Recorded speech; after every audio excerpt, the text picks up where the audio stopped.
Happy Holi.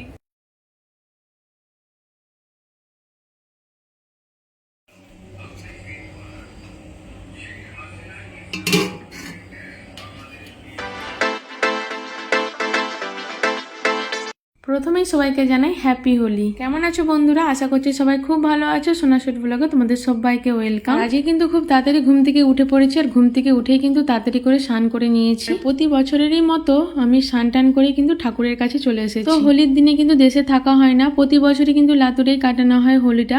তো এবছরটা মানে আমরা দেশেই আছি, তো ওই জন্য এসে দেখি ঠাকুমাই আর কি পুজো করছে। নালে লাতুরে থাকলে আমিই পুজো করে আর কি ঠাকুরের পায়ে আবির দিতাম। আর ঠাকুমা যেহেতু পুজো করছে ওই জন্য আর কি পুজোর জায়গাটায় আমরা এসে বসে পড়েছি। আর প্রিয়মা আমাদের কিন্তু কোলে বসে পুজোটা ভালোভাবেই দেখেছে। তো পুজো হয়ে যাওয়ার পর ঠাকুমা কিন্তু ঠাকুরের পায়ে আবির দিয়ে চলে গেছে। তারপরে এবার আমি কিন্তু ঠাকুরের পায়ে আবিরটা দিয়ে দিই। প্রতি বছরই আমি হোলি খেলার আগে কিন্তু ঠাকুরের পায়ে রং দিয়ে তারপরে আমি হোলি খেলি। আর সকাল সকাল যেহেতু স্নান করে নিই, কারণ অনেকেই আছে না যে তাড়াতাড়ি করে আসে রং লাগিয়ে দেয়।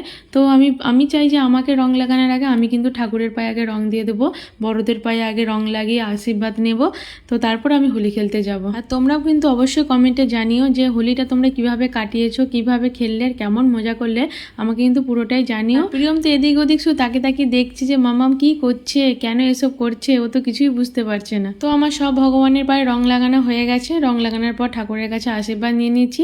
এবার প্রিয়মকে ডাকছি, ও আসার পর ওকেও একটুখানি হ্যাপি হোলি বলে কালার লাগিয়ে দিলাম।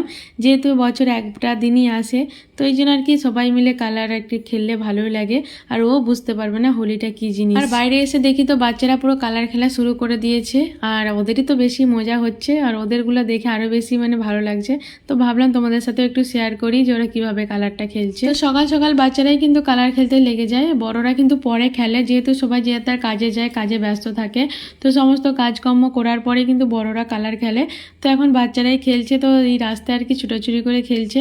তো দেখে বেশ ভালো লাগছে। প্রিয়মও কিন্তু অনেকক্ষণ দাঁড়িয়ে দাঁড়িয়ে দেখছিল, তো বুঝতে পারছিল না যে এরকম কি করছে, কেন করছে, এত কালার নিয়ে কেন খেলছে, ও কিছুই বুঝতে পারছে। আর আমাদের টিরুটাকেও কিন্তু হ্যাপি হোলি বলে দিয়েছিলাম, যেহেতু হোলির দিনে ও আমাদের বাড়িতেই আছে, তো ওকেও একটুখানি কালার লাগিয়ে দিয়েছিলাম।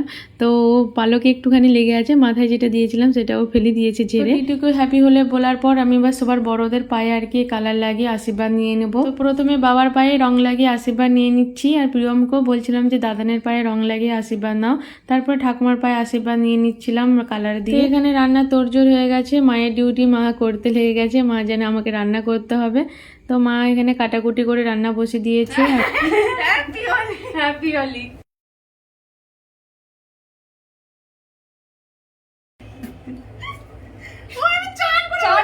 কি হয়েছে? Happy Holi, happy Holi. ওই যে কি বললাম, ওই জন্য তাড়াতাড়ি স্নান করে নিয়েছিলাম। আমি জানি যে সব কালার লাগাতে আসবে, তো অনেক দিনের পর যেহেতু দেশের বাড়িতে রং খেলছি, তো ওই জন্য আর কি তো আসবে এটা আমি জানতাম। তো ওই জন্য সকাল সকালে স্নান করে কিন্তু আমি এই কাজগুলো মিটিয়ে নিয়েছিলাম। তো এসেই গেছে, দেখো সব মানে কালার নিয়ে ভর্তি করে দিয়েছে। শোনা বলে হ্যাপি হোলি, এরকম ভাবে হবে। আর দিস না স্নান করেছে মা, একটু ভিজা কাপ। হ্যাঁ এবার ঠিক আছে। হ্যাপি হোলি, তোমারটা দেখো। এবার তোমার যাবো কোথায়?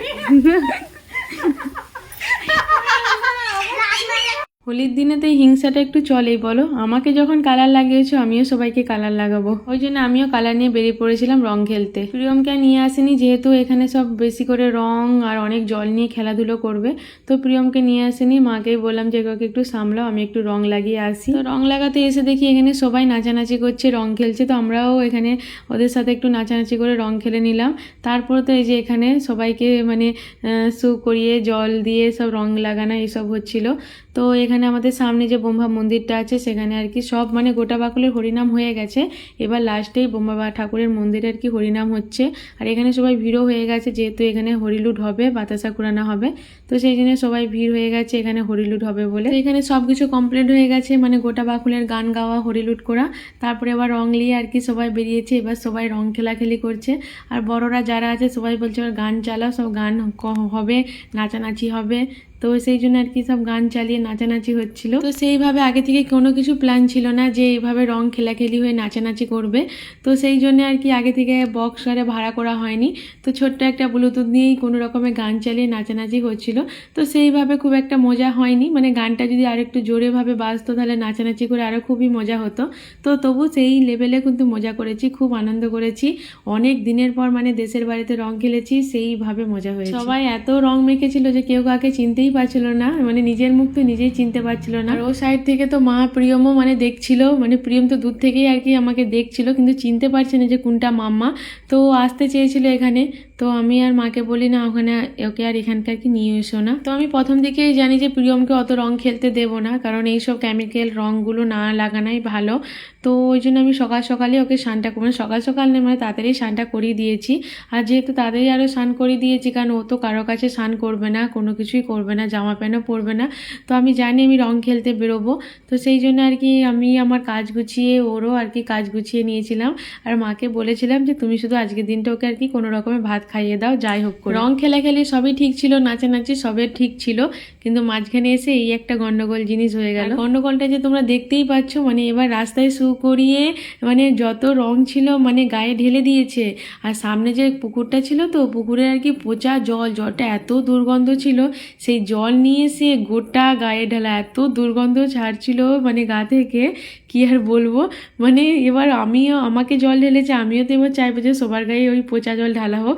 তো একে একে করে সবাইকে ধরে ধরে আর কি এইরকমই মানে খেলাগুলো হচ্ছিল। আর জলটা কিন্তু প্রচণ্ডই ঠান্ডা ছিল। তবুও তো এইবারে শুধু জলই ঢালা হয়েছে না, অন্য সময় যখন আমরা ছিলাম আর কি ছোটোবেলায়, তখন তো মানে প্রচণ্ড মাটি গোবর মানে যত যা দুর্গন্ধের জিনিস থাকতো না ওই জলের সাথে মিশিয়ে আর কি গায়ের উপর ঢালা হতো, সেই লেভেলের একটা আর কি। আর ওই যে বললাম রং খেলতে গেলে একটা হিংসুটের ব্যাপার চলেই আসে, যে আমাকে ঢালা হয়েছে, আমাকে রং লাগিয়েছে, আমিও সবাইকে রং লাগাবো, আমিও সবার গায়ে জল ঢালাবো। তো ওই জন্য আমরা মানে একে একে করে এবার সবাইকে টেনে টেনে সবাইকে আর কি পচা জলে স্নান করানো হয়েছে সবাইকে। তো মানে বেশ একটা আনন্দই লাগছিল, সবাই হাসাহাসি করছিল। সেই সময় এত এসেছি পেট পুরো ব্যথা হয়ে গেছিলো। তো তার সাথে তো নাচানাচি তো ছিলই, মানে প্রচণ্ড নাচও করেছি সেই দিনে, মানে খুব একটা মজা হচ্ছিল। আর যারা মানে পালানোর চেষ্টা করছিল যে গায়ে জল ঢালবো না, তাদেরকে তো টেনে এনেও কি মানে সবার মাথায় জল ঢালান করানো হয়েছে ওখানে। তারপরে সবার গায়ে জল ঢালার পরও কিন্তু অনেকক্ষণ নাচানাচি হয়েছে, আবার কালার খেলা হয়েছে, মুখ ধুচ্ছে, কালার খেলছে, এইভাবে অনেকটা সময় ওখানে কাটিয়েছি। কাটানোর পরেও কিন্তু মানে ওখানে বাড়ি থেকেও মানে চিৎকার করছে, আরে বাড়িতে চলায়, আর এবার স্নান করে নে, বেশিক্ষণ ভিজা গায়ে থাকিস না। কিন্তু কে কার কথা শোনে। এইসব করার পর অনেক রিলস বানানো হয়েছে, ফটোশ্যুট করা হয়েছে, অনেক ফটো তুলেছি, গ্রুপ ফটো তুলেছি, মানে এইগুলোই স্মৃতি হয়ে রয়ে যাবে।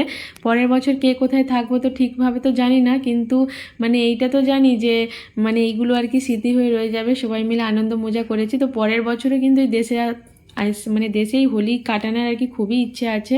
তো দেখা যাক, পরের বছর দেখা যাবে। ভিজা গায়ে ছিলাম তো তারপরে প্রচণ্ডই কষ্ট হয়েছিল, আর থাকতে পারা যায়নি। তো লাস্ট মুহূর্তে যে আর কি জল ঢালা হচ্ছিল না, এবার পুরো পাঁক জল ঢালা হচ্ছিল, মানে নিচের যে গন্ধ মাটিগুলো থাকে না, তো সেই মাটির জলগুলো কিন্তু পুরো মাথায় ঢালা হচ্ছিল।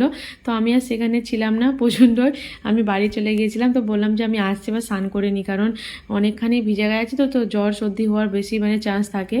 তো সেই সব আর কি মিটিয়ে বাড়িতে ভাত টাত খাওয়া দাওয়া করে কিন্তু আবার এক জায়গায় আমরা কিন্তু বেরিয়ে পড়েছিলাম। মুখের অবস্থা প্রচণ্ডই খারাপ ছিল, কারণ কালার পুরো উঠেনি। তবু আমি কিন্তু খুব একটা মানে ওই লিকুইড রং মাখিনি, আবিরই মেখেছিলাম, তারপরেও কিন্তু ওই লাল কালারটা একদম যায়নি, মুখে কিন্তু দাগ রয়ে গেছিলো। তো আমরা চলে গেছিলাম একটা হরিনাম শুনতে, যেখানে আর কি কীর্তন হচ্ছিল। তো সেখানে আর কি হরিলুট হবে আর কীর্তনও হচ্ছিলো, তো সেই জন্য আর কি সেখানেও চলে গিয়েছিলাম, যাচ্ছিলাম আর কি।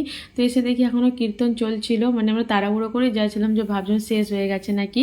তো এসে দেখলাম না, এখনও কীর্তন হচ্ছে। আমরা কিন্তু ভালো সময়ে এসে পৌঁছেছিলাম। তো রাধাকৃষ্ণের যুগল মিলন আর কি দেখছিলাম, বেশ ভালো লাগছিল।